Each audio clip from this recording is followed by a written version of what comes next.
La loi t'exigeait des efforts. amategeko yagusabaga gushiramo imbaraga Et tu te trouvais incapable. ugasanga utabishoboye. Mais la grâce te dit, Ariko ubuntu burakubwira ngo la parole qui te sauve, Dieu l'a mis dans ta bouche, dans ton cœur. ijambo riguhesha agakiza Imana yarishize mu kanwa kawe no mu mutima wawe, Pour que tu ne dises pas, kugira ngo ntuvuge ngo le salut, agakiza Dieu l'a mis au ciel. Imana yagashize mu Je ne ijuru, peux pas y aller. ntabwo ushobora kuhagera. Qui ira là pour moi? Ninde uzangirayo? Ou que tu ne dises pas, Cyangwa se ntuvuge ngo le salut il l'a mis au fond de l'océan. agakiza Imana yagashize hepfo mu nyanja. Je ne sais pas nager, je ne sais pas comment aller à plus de 10 000 km au fond de l'océan. Ntabwo nzi koga, sinzi uburyo namanuka kugeza mu birometero 10 Pour aller chercher le salut. kugira ngo njye gushakayo agakiza. Alors je suis foutu. Rero ubu ntacyo nshoboye. Il a dit non, Dieu a simplifié pour toi. Imana yarabyoroheje, Il a pris la parole du salut, il l'a mis dans ta bouche. yafashe ijambo ry'agakiza irishira ku munwa wawe, Il l'a amené dans ton cœur. irishira mu mutima wawe. Et cette parole est la suivante. Kandi iryo jambo niri: Si tu confesses de ta bouche niwatuza akanwa que kawe Jésus est Seigneur, ko Yesu ari umwami, et si tu crois dans ton cœur ukizera mu mutima wawe que Dieu ko Imana l'a ressuscité des morts, yamuzuye mu tu bapfuye, seras sauvé. uzakizwa. C'est ça le salut. Ako niko gakiza. Et Paul dit, Pawulo aravuga ngo c'est ça la parole que nous vous annonçons. iryo niryo jambo tubabwiriza, La parole de la foi. ni ijambo ryo kwizera. Mose na Kristo Bibiliya ibavugaho iki? Que dit la Bible sur Moïse et Jésus? Hein? La question paraît simple, hein? Ikibazo wagira ngo kiroroshe, Mais elle renferme beaucoup de choses. ariko hakubiyemo ibintu byinshi. Beaucoup de choses. Ni ibintu byinshi bikubiyemo. Alors, lisons dans l'évangile de Jean, chapitre 1er, verset 17. Some Yohane igice cya mbere, Jean 1, 17. igice cya mbere murongo wa 17. Car la loi a été donnée par Moïse, et la grâce et la vérité sont venues par Jésus-Christ. kuko amategeko yatanzwe na Mose, ariko ubuntu n'ukuri byo byazanywe na Yesu Kristo. Amen. D'abord ici, nous avons l'ébauche de la réponse. L'ébauche, ça veut dire les premiers éléments. Ni ibibanziriza igisubizo. Igisubizo kiratangiye. Hein? Parce que le sujet c'est que dit la Bible sur Moïse et Jésus. Niki Biblia ivuga kuri Mose na Yesu. Alors ici nous avons le premier élément de la réponse. Hano tubonye bimwe mu bisubizo. Hano igisubizo kiratangiye. L'ébauche de quelque chose, c'est le début de quelque chose. Ni itangiriro ry'igisubizo. Car la loi a été donnée par Moïse. Kuko amategeko yatanzwe na Mose. La loi a été donnée par Moïse. Amategeko yatanzwe na Mose. La grâce et la vérité sont venues par Jésus-Christ. Ariko ubuntu n'ukuri byo byazanywe na Yesu Kristo. Amen. Donc Dieu a commencé d'abord par donner la loi par l'entremise de Moïse. Imana yabanje gutanga amategeko binyuze muri Mose. Et quand on parle de Moïse, iyo uvuga kuri Mose, nous voyons ce qu'on appelle la propre justice. Tubona gutsindisirirwa n'imirimo twakoze. Ça veut dire tu comptes sur tes efforts personnels. Nuvango ushingira ku mbaraga wakoresheje. Parce qu'il est écrit, celui qui mettra en pratique toutes ces lois ou toute la loi vivra par elle. Kuko handitse ngo uzakora ibyo amategeko ategetse byose azatsindishirizwa nayo. Uzashyira mu bikorwa amategeko yose azabeshwaho nayo. Celui qui mettra en pratique toutes ces lois vivra par elle. Uzashira mu bikorwa aya mategeko yose azabeshwaho nayo. C'est ce que la Bible dit. Niko Biblia ivuga. Alors, Qui est arrivé vraiment à mettre en pratique toute la loi? rero ninde wageze ku rugezo rwo gushyira mu bikorwa amategeko yose? Parce que selon Moïse, kuko ushingiye kuri Mose, Dieu nous accepte Imana iratwemera sur la base de l'obéissance de toute la loi. bishingiye ku kumvira amategeko yose. Il ne faut pas enfreindre aucune. nta na rimwe ukwiriye kwica. Alors, voyons un exemple de quelqu'un qu'on pourrait nommer champion de la loi. Reka turebe urugero rw'umuntu twavuga ko koko yakoze iby'amategeko asaba ku rugezo runaka. Uwo twareberaho nk'itegererezo k'umuntu wagerageje kuba nta makemwa mu gushyira mu bikorwa amategeko. Alors nous allons voir ce qu'il dit lui-même. tugiye kureba ibyo we yivugira ku bwe. Amen. Amen. Alléluia. Amen. Romains 7, 24. Abaroma 7:24. Qu'est-ce que cet homme dit? uyu muntu aravuga iki? Il s'appelle Paul. Yitwa Paulo. Est-ce que vraiment il a pu satisfaire l'exigence de Dieu en observant la loi? Ese koko yageze ku rugero aho ageza ku by'Imana isaba byose? Ese yumvaga ko yemewe n'Imana kuko yashyize mu bikorwa amategeko yose y'Imana? Alors, voyons maintenant ce qu'il dit de lui-même. Reka turebe ibyo yivugaho. Misérable que je suis, qui me délivrera du corps de cette mort? yemwe mbonye ishyano, ninde wankiza uyu mubiri untera urupfu? Amen. Est-ce que vraiment là il est en train de se réjouir? Ese hano yari anezerewe? Non, parce que il développe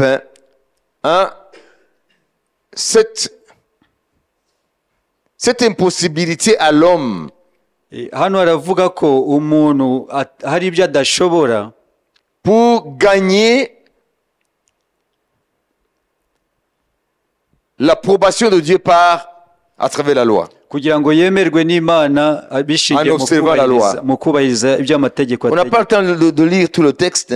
Nta mwanya wo gusoma iki gice cyose. Mais lisons surtout verset 14. Duhere kuri 14 jusqu'au verset 20, par exemple. Tugeze kuri 20. tuzi yuko amategeko ari ay'umwuka, ariko jyewe ndi uwa kamere, ndetse naguriwe gutegekwa n'ibyaha. Sinzi ibyo nkora, kuko ibyo nshaka atari byo nkora, ahubwo ibyo nanga akaba ari byo nkora. Ariko ubwo nkora ibyo ntashaka, nemera ko amategeko ari meza. Nuko rero noneho sijya uba nkibikora, ahubwo ni icyaha kimbamo. Nzi yuko muri jye, ibyo ni ukuvuga muri kamere yanjye, nta cyiza kimbamo, kuko nkora nifuza gukora icyiza, ariko kugikora ntako. Kuko icyiza nshaka atari cyo nkora, ahubwo ikibi nanga akaba ari cyo nkora. Ariko ubwo nkora ibyo nanga sijya uba nkibikora, ahubwo ni icyaha kimbamo. Amen. Vous comprenez?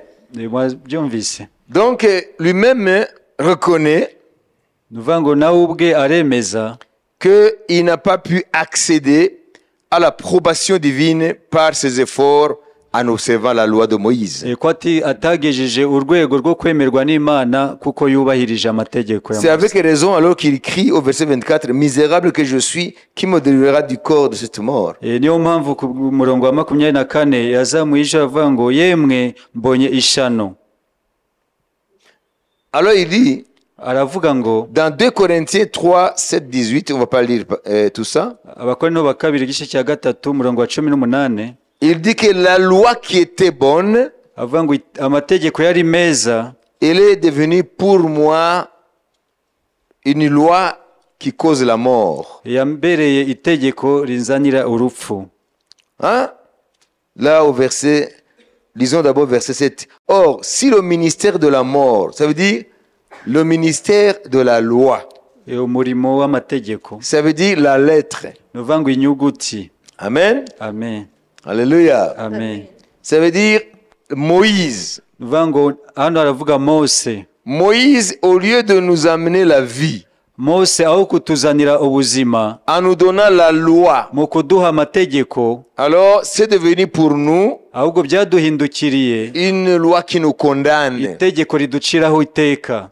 Parce que personne n'a pu satisfaire Kuko nta muntu n'umwe wigeze agera aux exigences de la loi. ku rugezo amategeko yashizeho. Alors, le ministère de la mort, en fait, c'est le ministère de Moïse, c'est la loi, la lettre. Umurimo w'urupfu nuvano ni inyuguti y'amategeko ya Mose. Or, si le ministère de la loi, gravé avec des lettres sur des pierres, a été glorieux, au point que les fils d'Israël ne pouvaient fixer le regard sur le visage de Moïse à cause de la gloire de son visage, bien que cette gloire fût passagère, combien le ministère de l'Esprit ne sera-t-il pas plus glorieux?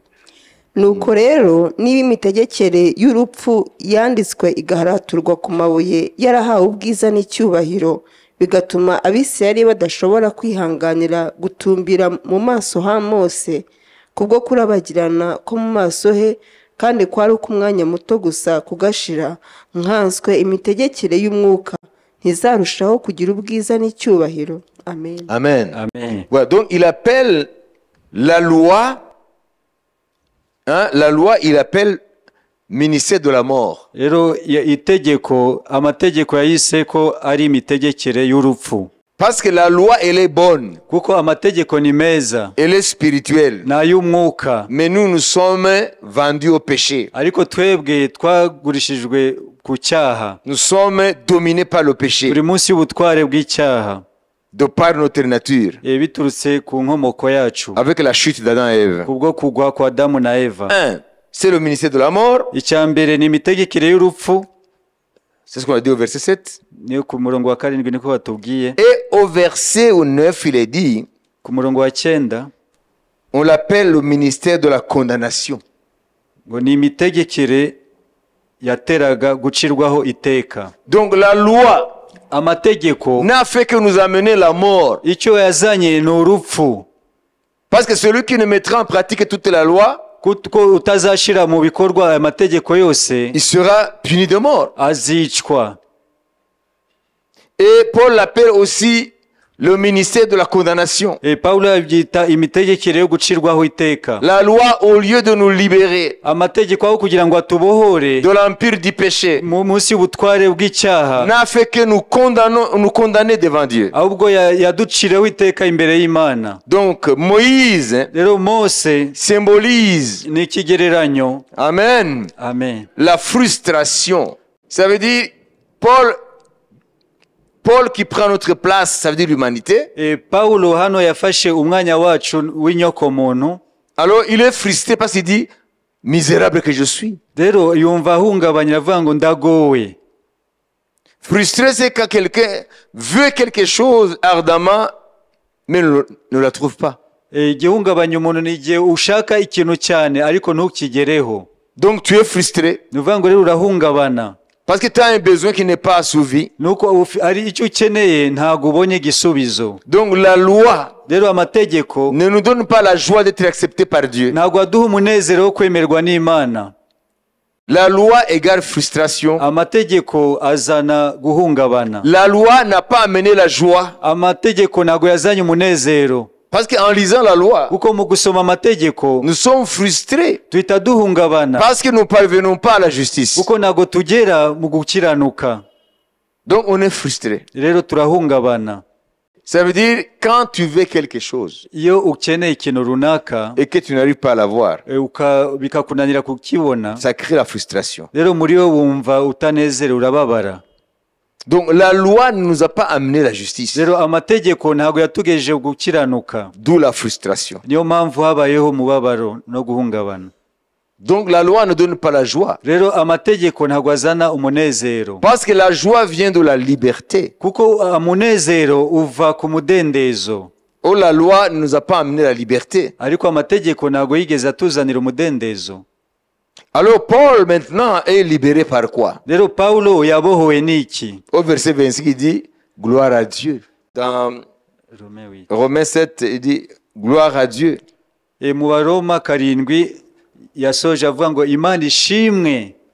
Grâce soit rendue à Dieu par Jésus-Christ Seigneur. Amen. Amen.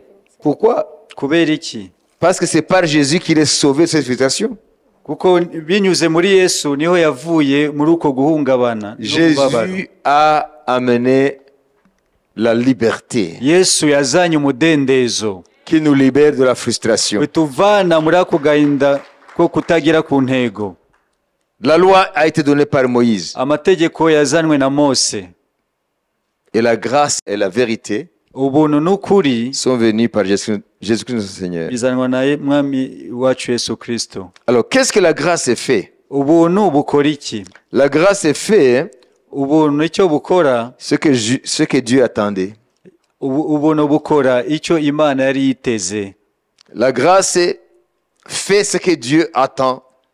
Ubuntu buzana icyo Imana yari itegereje. La grâce et la vérité sont venus par Jésus-Christ. Ubuntu n'ukuri bwazanwe na Yesu Kristo. La vérité libère Ukuri kurabohora, et la grâce nous fait accepter de Dieu. ubuntu bugatuma twemerwa n'Imana. Donc quand on lit Moïse, Iyo dusoma Mose, nous voyons notre mort. tuhita tubona urupfu rwacu. Car le salaire du péché, c'est la mort. Kuko ibihembo by'icyaha ni urupfu. Et tous ont péché. Kandi bose bakoze Ils ibyaha sont privés de la gloire de Dieu. ntibashobora gushikira ubwiza bw'Imana. En lisant Moïse, Mu gusoma Mose, nous voyons notre condamnation. tuhita tubona gucirwaho iteka kwacu. Alors nous crions comme Paul, Rero tuhita turangurura nka Pawulo avant sa conversion par exemple. mbere yuko akizwa, Misérable que je suis, aravuga ngo ndagowe, qui me délivrera ninde uzambohora de cette mort, uru rupfu, de cette condamnation? ni uku gucirwaho iteka. Grâce soit rendue à Dieu Imana ishimwe par Jésus-Christ notre Seigneur. ku bwa Yesu Kristo umwami wacu. Lorsque nous voyons Jésus, Iyo tubonye Yesu, nous ne voyons plus la mort, ntabwo tuba tukibonye nous urupfu, voyons la vie. ahubwo tubona ubugingo. Lorsque nous voyons Jésus, Iyo tubonye Yesu, nous ne voyons plus la condamnation, ntabwo tuba tukibonye gucirwaho nous iteka, voyons la justification. ahubwo tubona gutsindishirizwa. Romains chapitre 8 verset 1er. Abaroma 8:1. nuko rero noneho abari muri Kristo Yesu nta teka bazacirwaho. Amen. Verset Amen. 2. Ku murongo wa 2. kuko itegeko ry'umwuka w'ubugingo bwo muri Kristo Yesu ryambatuye ububata bw'itegeko ry'ibyaha n'urupfu. Amen. Amen. Amen. Il n'y a donc maintenant aucune condamnation. Nuko rero noneho abari muri Kristo Yesu nta teka bazacirwaho. Il n'y a plus aucune condamnation pour ceux qui sont en Jésus-Christ. Nta gucirwaho iteka ku bari muri Kristo. Pourquoi? Kubera iki? Parce que la loi de l'esprit de vie en Jésus-Christ Kuko itegeko ry'umwuka w'ubugingo bwo muri Kristo Yesu m'a affranchi, m'a libéré ryambatuye de la loi du péché et de la mort. ububata bw'itegeko ry'icyaha n'urupfu. Alors ceux qui ne croient pas en Jésus, Rero abatizera Yesu comment ils vont échapper à la mort? ni gute bazakira urupfu? Comment est-ce qu'ils vont échapper à la condamnation? Ni gute bazarokoka gucirwaho iteka? Parce qu'aucune chair ne sera justifiée devant Dieu par ses propres efforts. Kuko nta muntu n'umwe uzatsindishirwa imbere y'Imana ku bw'imbaraga ze. Tu ne peux rien faire Nta kintu na kimwe wakora pour accomplir toute la loi. kugira ngo usoze amategeko yose, Parce que de nature tu es faible. kuko muri kamere yawe uri umunyantege nke. La loi dit tu ne convoiteras point. Amategeko aravuga ngo ntuzifuze. L'un des commandements, Ni rimwe mu mategeko, l'un des 10 commandements, rimwe mu mategeko 10 y'Imana. un de ces 10 commandements, Rimwe mu mategeko 10 y'Imana, c'est un commandement religieux, c'est le sabbat. rimwe ni itegeko ry'idini rya Sabato. Les 9 qui restent, 9 asigaye ça s'appelle des lois morales. Ça veut dire on n'a pas besoin qu'on te les enseigne. ntago bikenewe ko uyigishwa. Parmi les 10 commandements, Muri ayo mategeko 10 y'Imana, 9 sont inscrits en toi dès la naissance. 9 aba yanditse muri wowe kuva uvutse. Ça s'appelle les lois morales. On n'a pas à t'enseigner qu'il ne faut pas voler. Ntago bisaba kukwigisha ngo ntukibe. C'est inscrit en toi. Biri muri wowe. Parce que quand tu voles, tu te caches. Kuko iyo wivye uhita wihisha. Faut pas qu'on t'enseigne qu'il ne faut pas tuer. Ntago bikeneye ko wigishwa ko utakwiriye kwica. Ça s'appelle les lois morales. Ayo ni amategeko ari mu muntu, Qui transcendent les époques, hein, et les lieux. birarenze ibihe byabayeho cyangwa se ahantu runaka. Mais le sabbat, c'est une loi religieuse, cérémoniale, parmi d'autres lois que Dieu a données aux Juifs. ariko sabato yo ni itegeko ry'idini Imana yashizeho ibyo bagomba kwizihiza. Et le sabbat symbolisait Jésus en qui nous trouvons le repos. Sabato yagaragazaga Yesu muri we dukwiriye kubona kuruhuka. Parce qu'il a dit, le Fils de l'homme est le maître du sabbat. Kuko yaravuze ngo umwana w'umuntu niwe mwami w'isabato. Sabbat en hébreu, ça veut dire Shabbat, ça veut dire repos. Sabato bivuga mu giheburayo Shabbat no vuga ngo no kuruhuka. Alors Jésus est venu nous donner le sabbat. Rero Yesu yaje kuduha sabato. Amen. Parce qu'il a dit, Kuko yaravuze ngo venez à moi, nimuze kuri nge vous tous mwese qui êtes fatigués abarushe et chargés, n'abaremerewe, et vous trouverez muzabona du repos uburuhukiro pour vos âmes. bw'imitima yanyu. Amen. Dites Jésus égale sabbat. Muvuge ngo Yesu niwe sabato. Mais il y en a qui n'ont pas compris, Ariko hari bamwe batigeze babisobanukirwa, qui croient que c'est une loi morale. bazi ko ari itegeko muri aya mategeko yandi. Non, parmi les 10, Muri ayo mategeko 10 il n'y a que les 9 qui sont morales, et puisque c'est moral, ça transcende les peuples et les époques et les lieux. icyenda yo ari mu muntu kuko ararenze ibihe, arenze n'uduce dutandukanye Dieu tw'isi. les a inscrites en nous. Imana yayanditse muri twe. Amen. Amen. Même si on n'a pas lu Moïse. Nubwo tutasomye amategeko ya Mose. Alors, tu ne peux pas, Rero ntushobora de par tes efforts, binyuze mu mbaraga zawe accomplir toute la loi. gusohoza amategeko yose. On te dit, tu ne convoiteras point, Barakubwira ntukifuze, mais la convoitise, tu la trouves dans tes membres. ariko ugasanga mu ngingo zawe harimo kwifuza. Comprenez? Amen. Tu ne peux pas arracher la convoitise. Ntabwo ushaka kubivana muri wowe, Ça fait partie de nos gènes. biri mu maraso yacu. Personne ne peut être sauveur de lui-même. Rero nta muntu n'umwe ushobora kuyicungura. Hein? Même les champions, hein, de la bonté. N'umuntu wese twavuga tuturiya muntu rwose indashikirwa mu bugwaneza, mu gukora byiza, mu kugira gute. Devant Dieu, il est comme toi. Imbere y'Imana ameze nkawe. Dans ses gènes, Mu maraso ye il est déjà condamné. yamaze gucirwaho iteka. Parce que la loi, Kubera ko amategeko il ne peut pas arriver à accomplir toute la loi. ntago yashobora gusohoza amategeko yose ibyo. Aux yeux des hommes, Mu maso y'abantu peut-être à ses propres yeux, cyangwa se mu maso yawe, il peut paraître juste. uwo muntu ashobora kugaragara ko ari umukiranutsi, Il peut paraître exceptionnel, akagaragara ko ari icyo arusha abandi, au-dessus des autres. ari hejuru y'abandi. Mais devant Dieu, Ariko imbere y'Imana, devant les yeux de Dieu, imbere y'amaso y'Imana, il est pécheur, ni umunyabyaha, il est misérable, ni ingorwa, il a besoin akeneye d'être secouru. gutabarwa. Par qui? Nande? Par l'homme de Galilée, Umuntu w'i Galilaya. Jésus.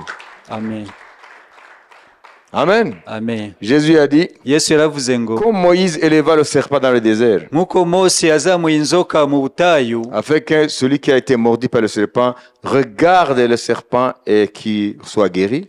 kugira ngo wariwe n'inzoka mu butayu nareba inzoka akire, Ainsi le Fils de l'homme sera élevé sur la croix, niko umwana w'umuntu azashirwa ku musaraba, afin que quelqu'un croie en lui. kugira ngo umwizera Ici, wese. ce n'est plus regarder. Rero ntabwo ari kumureba, noneho Le serpent s'était regardé inzoka bo byasabaga kuyireba pour être guéri. kugira ngo ukire.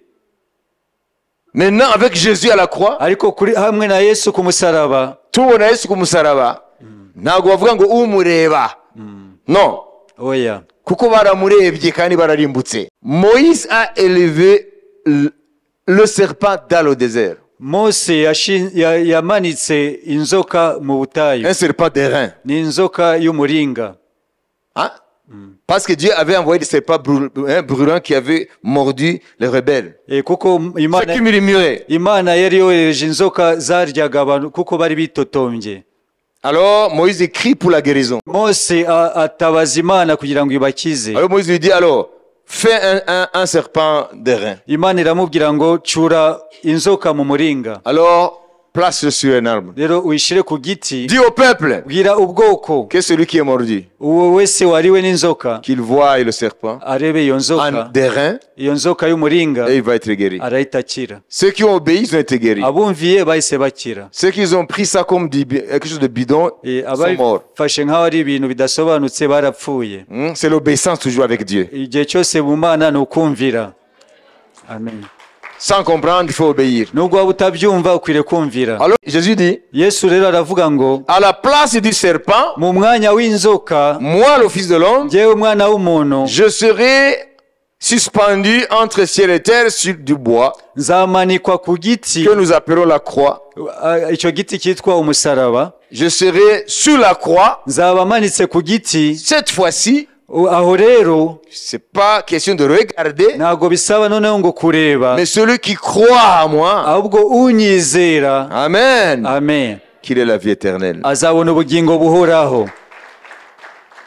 Ici, nous venons maintenant dans le concept de la foi. Aha rero turi mu bijyanye no kwizera. Nous avons lu ceci. Twasomye ibi. Le ministère de Moïse, c'est le ministère de la lettre. Umurimo wa Mose wari umurimo w'inyuguti. Le ministère de Christ, umurimo wa Kristo, c'est le ministère de l'esprit. Ni umurimo w'umwuka. La lettre tue, inyuguti irica, l'esprit vivifie. Umwuka utanga ubugingo. Amen. Les Galates, Abagalatiya, lorsque Paul a amené l'évangile chez les Galates, igihe Pawulo yazanaga ubutumwa bwiza mu Bagalatiya, ils ont reçu l'évangile avec joie. Bakiriye ubutumwa bwiza n'umunezero. Ils ont cru. Barizera.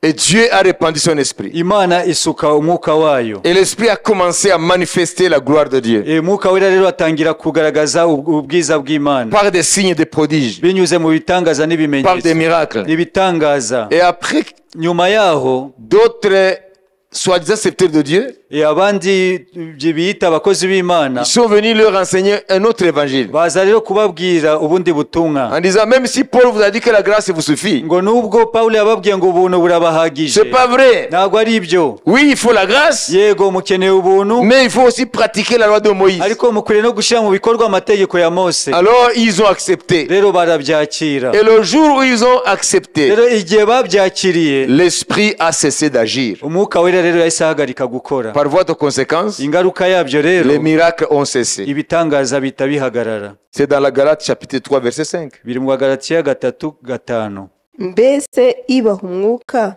igakora ibitangaza muri mwe, ibikoreshwa nuko mukora imirimo itegetswe n'amategeko, cyangwa nuko mwumvise mukizera. Amen. Amen. Amen. Celui qui vous accorde l'esprit.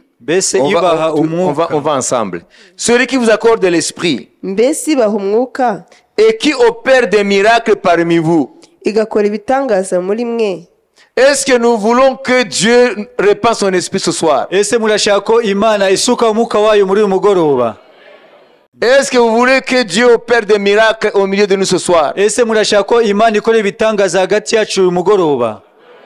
Alors, comprenons maintenant rero dusobanukirwe hano ce qui est dit ici. Ibyanditswe hano.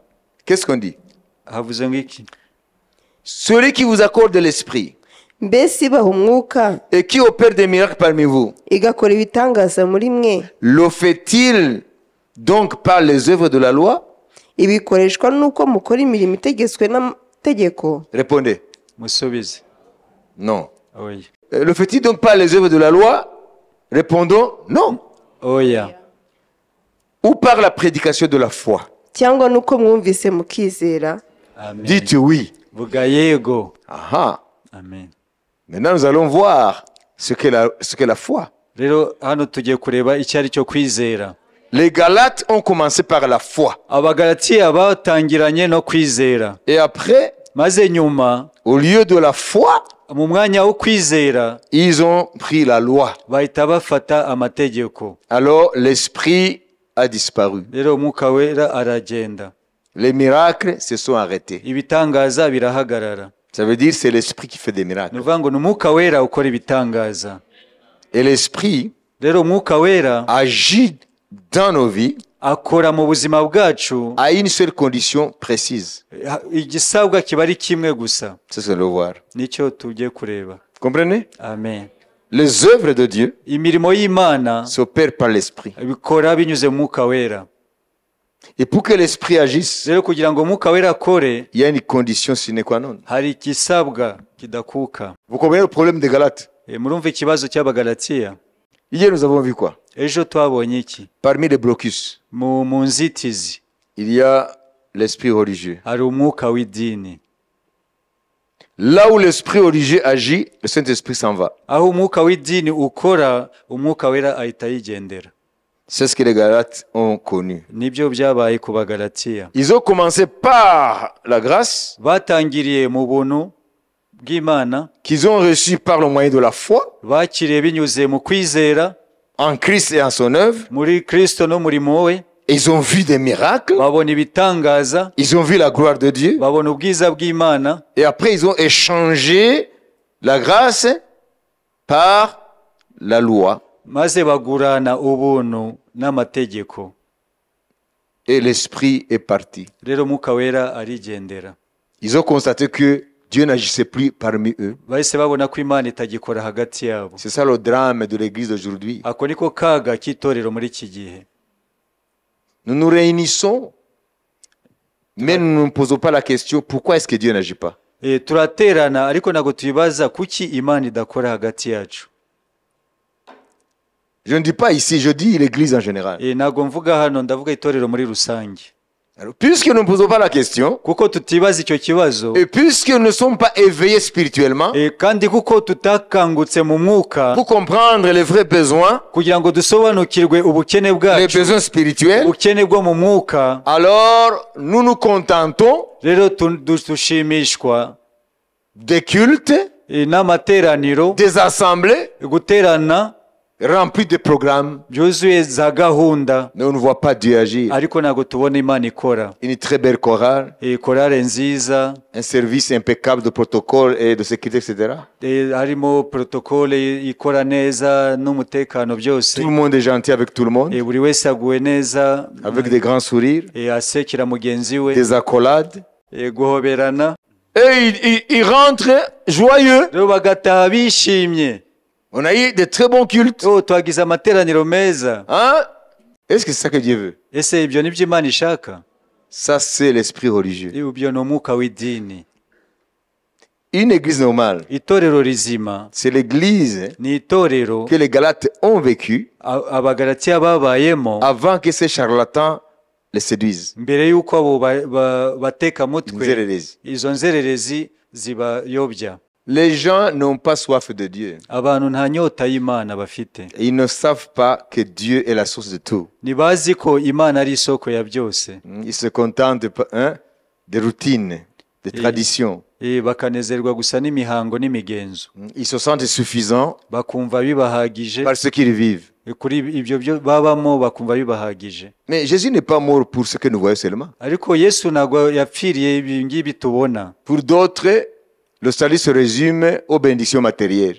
Ku bandi agakiza gashingiye ku migisha y'ibi bintu bifatika. Comme si Jésus est mort pour les bénédictions matérielles. Nkaho Yesu yapfiriye ibi migisha y'ibintu bifatika. Si Jésus est mort pour que nous ayons l'argent, il est mort en vain. Niba Yesu yarapfuye kugira ngo tubone amafaranga, yapfiriye ubusa. Si Jésus est mort pour que nous ayons du job, il est mort pour rien. Niba Yesu yarapfuye kugira ngo tubone akazi, yapfiriye ubusa. Si Jésus est mort pour que nous ayons des fiancés, il est mort en vain. Niba Yesu yarapfuye kugira ngo tubone abafiancé, yapfiriye ubusa. Jésus est mort Yesu yarapfuye pour une raison sublime. kubera impamvu irenze. Une raison qui dépasse tout ça. Ni impamvu irenze ibyo byose. Il connaît le sort de l'homme pécheur, une éternité loin de Dieu en enfer. Yarazi iherezo ry'umuntu w'umunyabyaha ko ari ukubaho iteka ryose mu muriro utazima. Et c'est pour cela qu'il est venu mourir. Niyo mpamvu Yesu yaje ashirwa ku musaraba. Ces bénédictions matérielles, Iyi migisha y'ibifatika, ça c'est secondaire. ibyo ni ibikurikira nyuma yabyo. Ce sont des conséquences Ni ingaruka ibyo. de la grâce de Dieu. Ni ingaruka y'ubuntu bw'Imana. Malheureusement, les gens sont là dans les églises, on leur donne des faux évangiles, l'évangile de prospérité. Mkuye, mutabarikiwa, mkuye, mutapata kazi, mkuye, mutapata manyumba, mkuye, mutapata wachumba, mkuye, mutapata hii, mutapata hii, Ça c'est faux. batanga ubutumwa butari bwo ngo muze murabona amazu, muze murabona amafaranga, muze murabona abagore n'abagabo. Est-ce que c'est ça l'évangile vraiment? Ese ubwo nibwo butumwa bwiza? Si c'est ça l'évangile, on est malheureux. Niba ibyo ari bwo butumwa bwiza turagowe. Les gens sont aveugles par rapport à leurs véritables besoins. Abantu ni impumyi ku bijyanye n'ubukene bwabo nyakuri. Ils sont aveugles par rapport à leurs véritables besoins. Ni impumyi ku bijyanye n'ubukene bwabo nyakuri. Jésus est mort pour nous sauver de la damnation éternelle. Yesu yarapfuye kugira ngo adukize umuriro utazima. Les besoins matériels, les besoins temporaires, les besoins du moment, ce sont des besoins que Dieu comble comme ça. Hein? C'est gratuit. D'ailleurs, ça, on n'appelle pas salut. Vous voyez, hein? Vous voyez, si je n'ai pas de travail, Dieu me donne un travail. Si je n'ai pas de mari, Dieu me donne un mari. Si je n'ai pas d'épouse, Dieu me donne une épouse. Si je n'ai pas de champ, Dieu me donne un champ. Si je n'ai pas de vaches, de chèvres, de poules, je ne sais pas quoi, les lapins, Dieu me les donne. Vous comprenez? Ça ne nous appelle pas le salut. Ibyo ntabwo ari agakiza. Vous savez comment ça s'appelle? Muzi ukuntu byitwa? Ça s'appelle Byitwa les bontés de l'Éternel. ni ineza y'Imana. Et nous confondons ce qui est bonté et le salut. Tuba tukitiranya ineza y'Imana n'agakiza kayo. Nous garder, Kuturinda, nous protéger, kuturinda, nous donner de quoi manger, ikaduha ibyo kurya, de quoi nous vêtir, ibyo kwambara, nous guérir de nos maladies. kudukiza indwara. Tout ça, ça fait partie des bontés de Ibyo l'Éternel. byose bijyanye no kugira neza kw'Imana. Mais le salut, c'est plus que ça. Ariko agakiza karenze ibyo. Amen. Amen. Le salut nous fait rentrer en relation avec Dieu. Agakiza katwinjiza mu busabane n'Imana. Amen. Amen. Alléluia. Amen.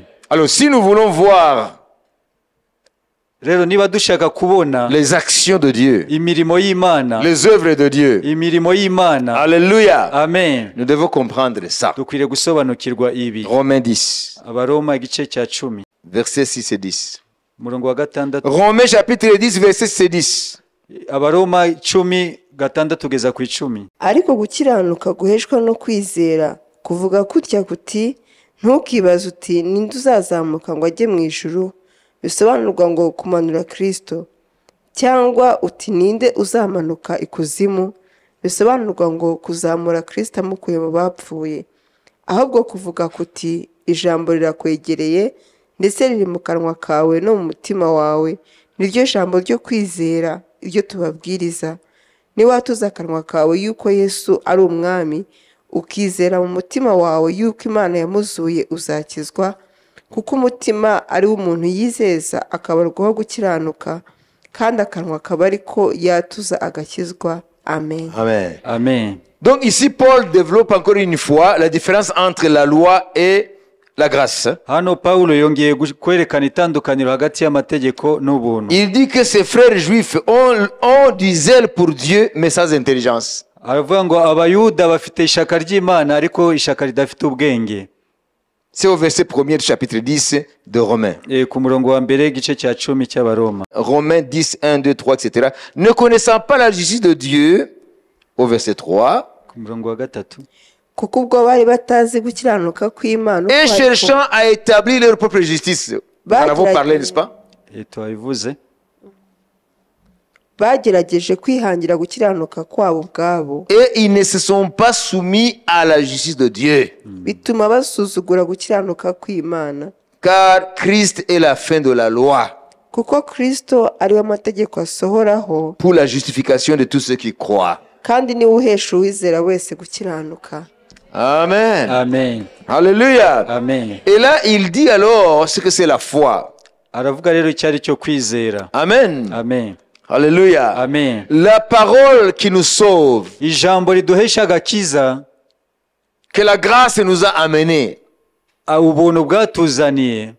Il dit, cette parole est dans ta bouche et dans ton cœur. Aravuga ngo iryo jambo riri mu kanwa kawe no ku mutima wawe. La loi t'exigeait des efforts Amategeko yagusabaga gushiramo imbaraga, et tu te trouvais incapable. ugasanga utabishoboye. Mais la grâce te dit, ariko ubuntu burakubwira ngo la parole qui te sauve, Dieu l'a mis dans ta bouche, dans ton cœur. ijambo riguhesha agakiza Imana yarishize mu kanwa kawe no mu mutima wawe, Pour que tu ne dises pas, kugira ngo ntuvuge ngo le salut, agakiza Dieu l'a mis au ciel. Imana yagashize mu Je ne ijuru, peux pas y aller. ntabwo ushobora kuhagera, Qui ira là pour moi? ninde uzangirayo? Ou que tu ne dises pas, cyangwa se ntuvuge ngo le salut il l'a mis au fond de l'océan. agakiza Imana yagashize hepfo mu nyanja. Je ne sais pas nager, je ne sais pas comment aller à plus de 10 000 km au fond de l'océan. ntabwo nzi koga, sinzi uburyo namanuka kugeza mu birometero 10 Pour aller chercher le salut. kugira ngo njye gushakayo agakiza. Alors je suis foutu. Rero ubu ntacyo nshoboye. Il a dit non, Dieu a simplifié pour toi. Imana yarabyoroheje, Il a pris la parole du salut, il l'a mis dans ta bouche. yafashe ijambo ry'agakiza irishira ku munwa wawe, Il l'a amené dans ton cœur. irishira mu mutima wawe, Et cette parole est la suivante. kandi iryo jambo niri: Si tu confesses de ta bouche niwatuza akanwa que kawe Jésus est Seigneur, ko Yesu ari umwami, et si tu crois dans ton cœur ukizera mu mutima wawe que Dieu ko Imana l'a ressuscité des morts, yamuzuye mu tu bapfuye, seras sauvé. uzakizwa. C'est ça le salut. Ako niko gakiza. Et Paul dit, Pawulo aravuga ngo c'est ça la parole que nous vous annonçons. iryo niryo jambo La tubabwiriza, parole de la foi. ni ijambo ryo kwizera. Acclamons Jésus. Komere Yesu amashi cyane. C'est la parole de la foi. Ijambo ryo kwizera. Nous prêchons la parole de la foi. Tubwiriza ijambo ryo kwizera. Elle n'est pas au ciel, elle n'est pas au fond de la mer. Ntabwo riri mu ijuru, ntabwo riri munsi, Elle est dans ta bouche. riri mu kanwa kawe, Elle est dans ton cœur. riri mu mutima wawe. C'est là où Dieu l'a placé. Aho niho Imana yayishize. Tu as une bouche. Ufite umunwa. Personne qui s'appelle être humain n'a pas de bouche. Nta muntu n'umwe wavuga ko ari umuntu adafite umunwa. Chaque être humain a une bouche. Buri kiremwa muntu cyose gifite umunwa. Chaque être humain a un cœur. Buri muntu wese afite umutima. C'est par ta bouche que tu confesses. Akanwa kawe niko watuza. Alléluia. Amen. Alléluia. Amen. Et c'est par ton cœur que tu crois. Umutima wawe niwo wizeza. C'est ce qu'on nous dit ici. Nicyo batubwira hano. C'est en croyant du cœur qu'on parvient à la justice. Kuko mu mutima Au verset 10. ku murongo wa 10, C'est en croyant du cœur qu'on parvient à la justice. Lis. kuko umutima ariwo muntu yizeza, Et c'est en confessant de sa bouche no mu kwatuza akanwa qu'on parvient au salut. Hamwumvise? agakizwa. Akanwa niko umuntu yatuza kugira ngo abe ukiranuka. Amen. Kandi umuntu wese afite akanwa.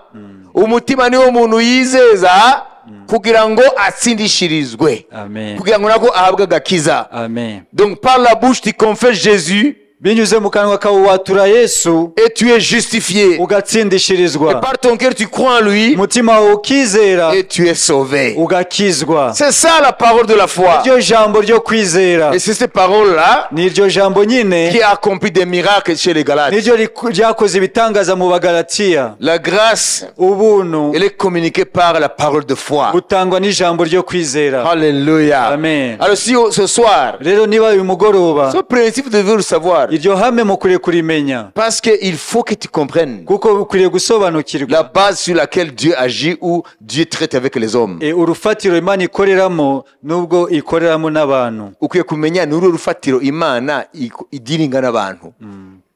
Ntabwo ari amategeko. Imana idiringa n'abantu ku ijambo ryo kwizera. Amen. Kandi ngo riri mu kanwa k'abantu no mu mitima yabo. Nta muntu n'umwe rero azireguza ngo Mana jyewe ntabwo nakijijwe, nta kanwa nari mfite. Jyewe Mana ntabwo nakijijwe, ntabwo mfite umutima.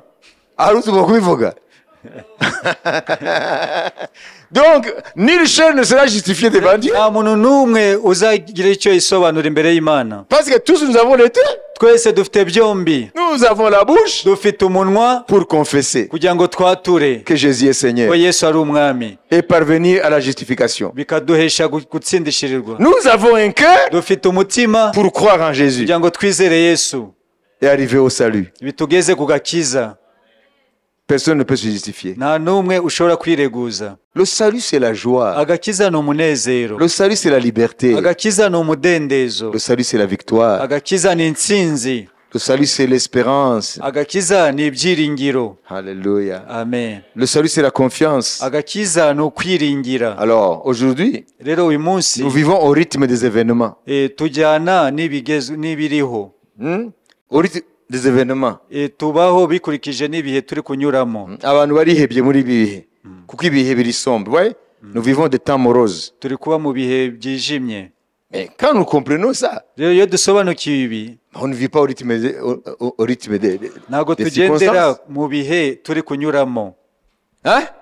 Donc les gens n'ont pas compris l'évangile. Rero abantu ntibasobanukiwe ubutumwa bwiza. Hein? Alors je vais vous demander une chose. Ngiye kubasaba ikintu kimwe.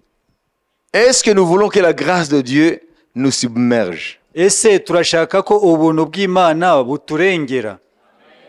Est-ce que nous voulons voir ce que les Galates avaient vu avant d'abandonner la grâce? Ese turashaka kubona ibyo abagalatiya babonaga mbere yuko bareka ubuntu bw'Imana? Alors, avant qu'ils embrassent la loi. Rero mbere yuko basingira iby'amategeko, Parce que les Galates, hein, vous comprenez? Les Galates ont été séduits par des juifs,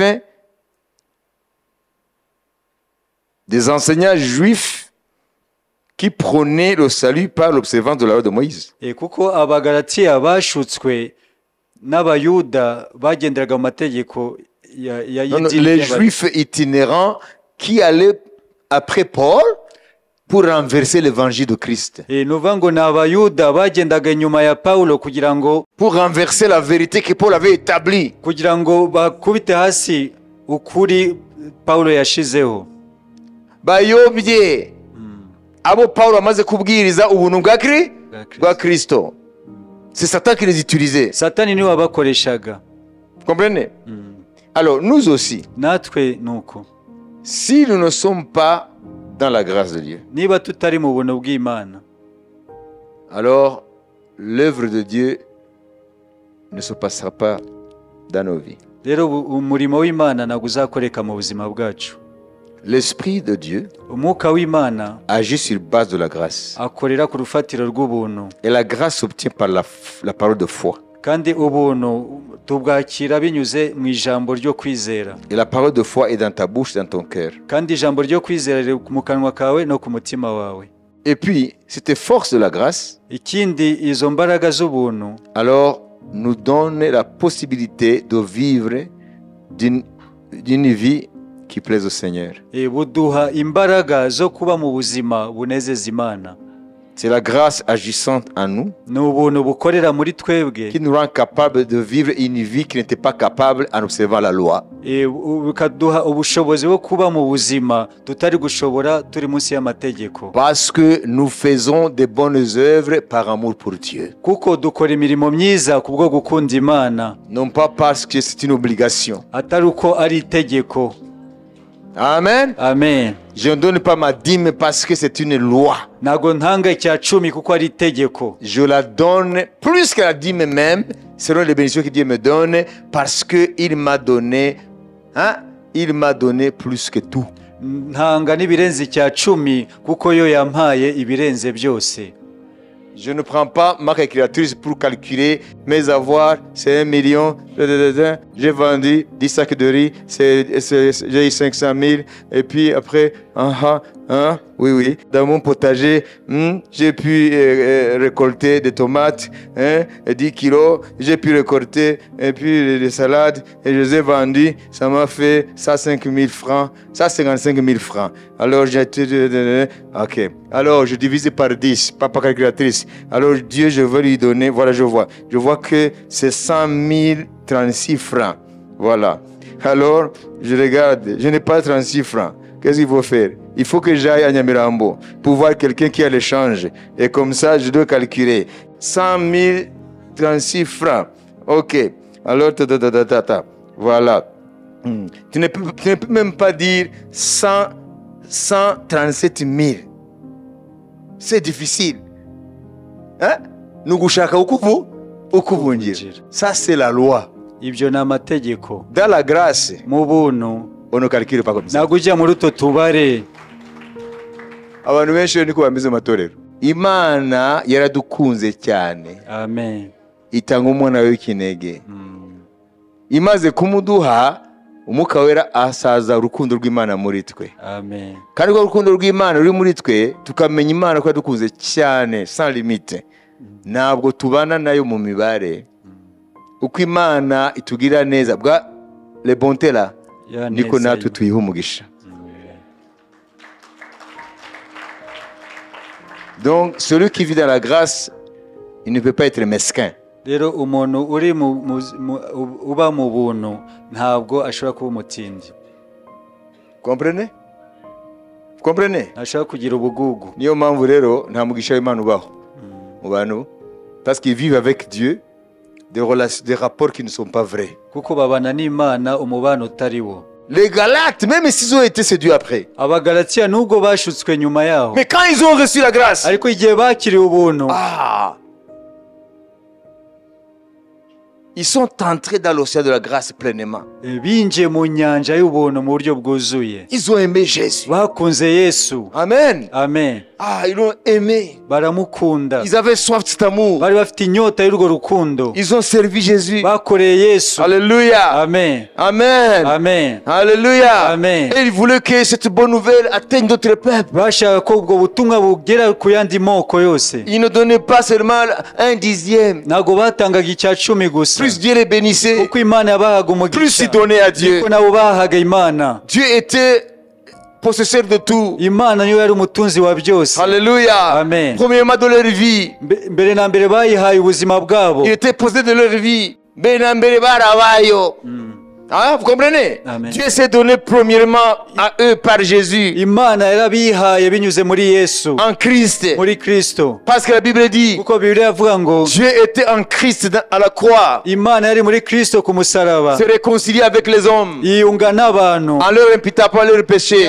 itakibabaraho ibyaha À la byabo. croix, cet homme, c'était Dieu qui était en lui. Umusaraba uwo muntu ni Imana yari iri muri Il we, était en train de se réconcilier avec yari l'humanité. kwiyunga hamwe n'inyoko muntu. Dieu s'est donné à nous. Imana yari twihaye. Les Galates l'ont compris. Abagalatiya Et barasobanukiwe, ils ont dit, baravuga ngo Dieu s'est donné premièrement à nous. Imana niyo yatwihaye, Alors nous aussi, nous nous donnons à lui. natwe turayihaye. Une fois que tu t'es donné à lui, Wayihaye, alors c'est pas difficile que ton porte-monnaie aussi te suive. ntabwo byagorana ko portemone yawe igukurikira.